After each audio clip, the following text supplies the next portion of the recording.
So next we will study one more method of FM demodulation, that is PLL method, and we call it a phase lock loop, and the abbreviation used is PLL.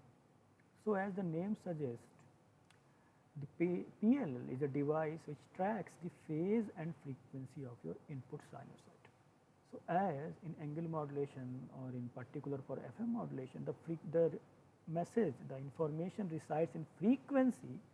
PLL is a perfect device to demodulate it, because it tracks the phase and frequency of your input sinusoid. PLL has three basic components. I mean, now we want to see that how to make this PLL. So PLL can be devised by using VCO, a loop filter, and a multiplier. A VCO is a voltage controlled oscillator. So if we use there are three basic components for a PLL. Next we will see how these components make sure that PLL can track the phase and frequency of the input sinusoid. So this is the structural block diagram of PLL. How do we connect all of these three components? The first component is a multiplier. The second component is loop filter with response HS, and the output of this loop filter goes to VCO. As the name suggests, right, the VCO is a voltage controlled oscillator, and I have already taught you in the modulation of FM signal, if I am right. The voltage controlled oscillator is a device, actually this is an oscillator whose frequency vary linearly with an input voltage. So if the instantaneous frequency which is coming out of this VCO is FIT, it varies linearly with the input voltage or the control voltage which we provide to it. So if at a particular time, so I mean where FC, what is FC? F sub C is a free running frequency of the VCO.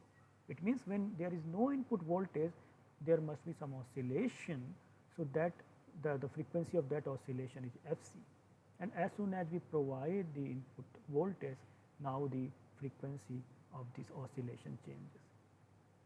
So let us assume that at any particular time the VCO was generating a sinusoid of type this B cos 2 pi f2t plus theta 2t, right? So what would be the instantaneous frequency of this output of this signal? The instantaneous frequency you can always evaluate by differentiating the instantaneous phase. So instantaneous phase is this. This is the instantaneous phase of the oscillation which VCO is generating.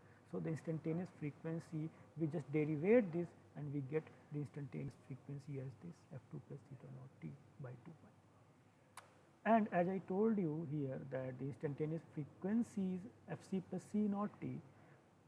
So by comparing equation A with equation number 2, we have that 1 upon 2 pi theta 2 naught t is nothing but c naught t. So the signal, the control signal or the input signal changes the phase deviation, derivative of the phase deviation, because this theta t is the phase deviation, right? So I mean the whole exercise is done in order to show how this input voltage changes the output of your VCO.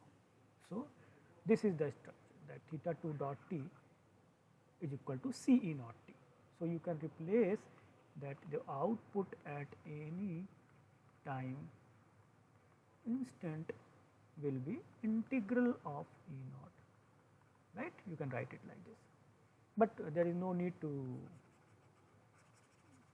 put it like this. Just you have to, you should know that this changes as your E naught t changes, right?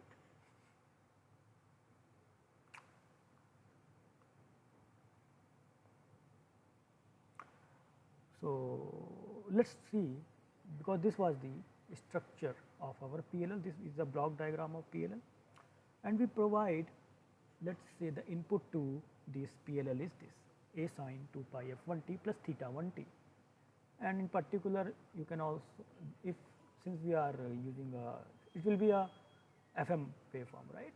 So, FM waveform can be written like this. This is the sine or of this, right. So, in general we can write any angle modulated waveform like this, and when we pass it through a multiplier, what would happen? Since this is the output of your VCO and this is the input waveform, it will get multiplied. So, just multiply two signals. Yeah, one more important thing is here to discuss, like since we have chosen that the frequency of the input voltage and the frequency of the output voltage when your phase is 0, right. These two frequencies which I want to say are different, but you can take them as same. How? Let us see. See, this is your input waveform a sine 2 pi f1t plus theta 1t. You can also modify its argument like this, that you can write 2 pi f1t plus 2 pi f2t. We just add and subtract it with 2 pi f2t with this, correct. So, this input can be also written as a sine 2 pi f2t plus theta 1t plus this value, right. So, now what we have done, we have made sure that these two frequencies are same, these two terms are same, or these two values are same, and we have lumped or we have moved this theta 1t plus theta 1 to 2 pi plus f1 minus f2t to a new value, that is theta it. So, you can say that this frequency is same as this, but the phase, only there is a difference in phase. So, you can always choose a signal whose frequency is same as the VCO output, and this phase deviation is different, right. So, now you can write our input signal also as a sine 2 pi f2t plus theta it. So, this frequency is same as the VCO output, but now we have changed the phase deviation now, correct. So, it will help in the analysis also. So, next now what would be the output of the multiplier? We multiply these two signals, the XIT and the output of your VCO, right.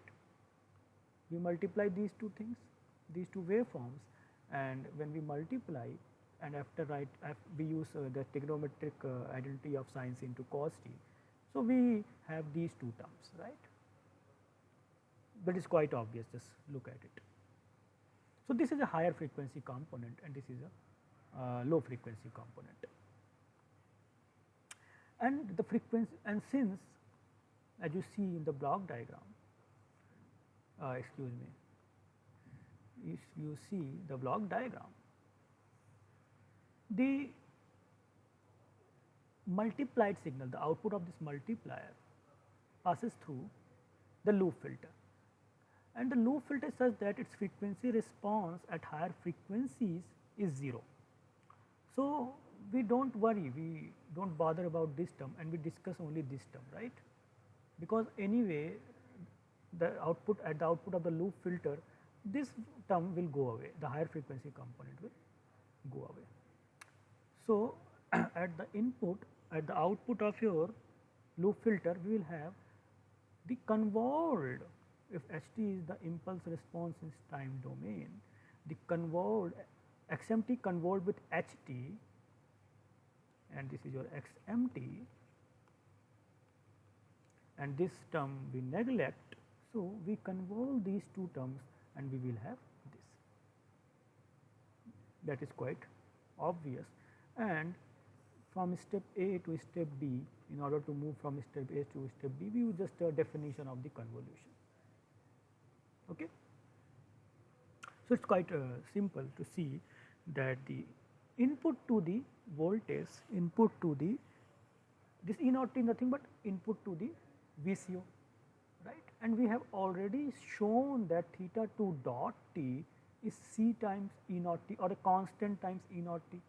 You can also write it as a, okay, we have chosen C1, so it's okay, we can write it as C1 E naught t. So theta 2 dot t will be C1 E naught t, and we have shown that E naught t is this, which is convolution of your impulse response with a sinusoidal signal of whose argument is this. And if you focus or if you look into this argument is nothing but sine, the argument is nothing but phase error. So what is happening here, that the phase error which propagating inside VCO. So we are saying to the VCO in a way that whether you have to increase your phase or decrease your phase in order to reach to the, in order to perfectly track your phase input, in order to perfectly track the phase of the input signal. See, we have assumed initially that there are these, this is the input signal and this is a sinusoid which VCO is generating, correct? And we can also we have also seen that we can see that we can say that the, all this frequency is same, only there is a difference between the phases. So somehow the difference of the phase is fed to VCO, which dictates the physio, the output, because this is the change in the phase of the, or the variation, how the phase changes, right? Phase of the, because our ultimate is, aim is to perfectly match this theta 1 t with theta 2 with t with the input. Okay, I will write it just like this, because we can also write it the input waveform like this, right? Now it will be easier to understand that our aim is to equate theta 2 t with theta I t. So somehow we are providing the phase error at the input to VCO, which in turn will change the theta 2 t. So what is the how this thing is happening? This thing, the governing equation is this, that theta 2 t dot, or the derivative of theta 2 t is a times k, where k is a constant which is equal to b c1 by 2 into h t minus x sine theta dx. A was the amplitude of your incoming signal, right? K is a constant which depends on the b and this VCO constant, right? Because C1 is 2 pi into VCO constant. Okay, so as we have seen here that this is the governing equation. So using this equation, we will plot a functional block diagram of our PLL.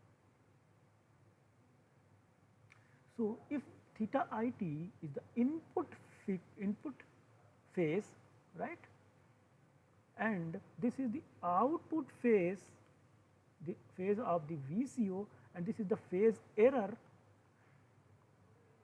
The phase error first goes to sine term, then it gets multiplied with AK HS, right? Because you can also think it like this, AK HS sine of this, because I mean this is excuse me, okay, so this is a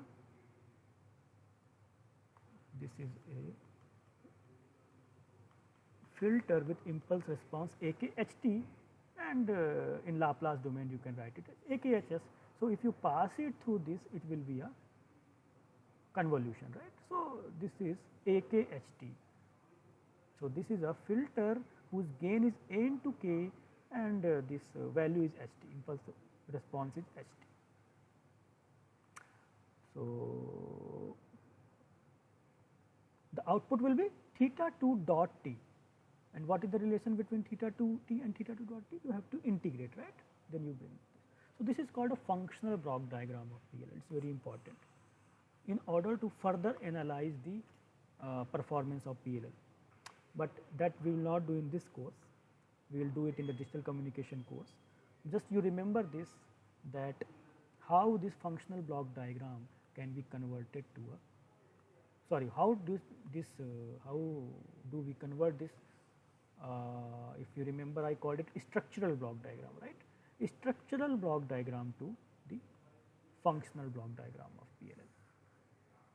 What is the governing equation which says, which governs the PLL, how the phase must track the output of the VCO, the phase of the output of the VCO should be equal to the phase of your input signal, input sinusoid.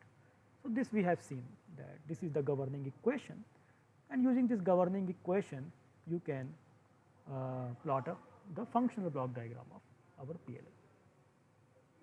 So, if you see that you have a degree of freedom of choosing the HT and K, right, or the loop gain AK and ST, right. Though I mean A is not in our control perfectly, but you can put a gain at the output of, at the, I mean once you receive your FM signal you can always put a gain, right. You can always multiply it with alpha. So, if it is A times cos 2 pi f ct plus integral of mu du, it will be alpha A. So, you can always control your, if it is, sorry, it is A1, so, and this is now your complete A. So, you can control the loop gain, right, A into K. So, you have these two degree of freedoms, either you can either you can control your loop gain or you can control the transfer function of your filter, loop filter. So, by changing the loop gain we can track various range of frequency variation. We are not going in detail, but just to remember that you have these two degree of freedoms, and by changing your AK you can I mean you can track various frequency variations, range, you can increase the range of frequency variation which you want to track. And your transfer function, if you choose a different type of loop filter with different transfer function, it enables our PLL to capture input signal with different type of frequency variation. So, I mean you can take an example, and if you choose HS of a particular time, it might or might not be able to track the linear frequency variation. If your frequency is varying proportional to or linearly with time, for a particular case, particular PLL which you have decided to take might not be able to track the variation. So, we are not going to into detail in this course. So, just to understand that you have to just remember this, that different loop filter enables our PLL to capture input signal with different type of frequency variation. Like if your frequency is varying linearly with time, one particular type of loop filter might not be able to track it perfectly. So, next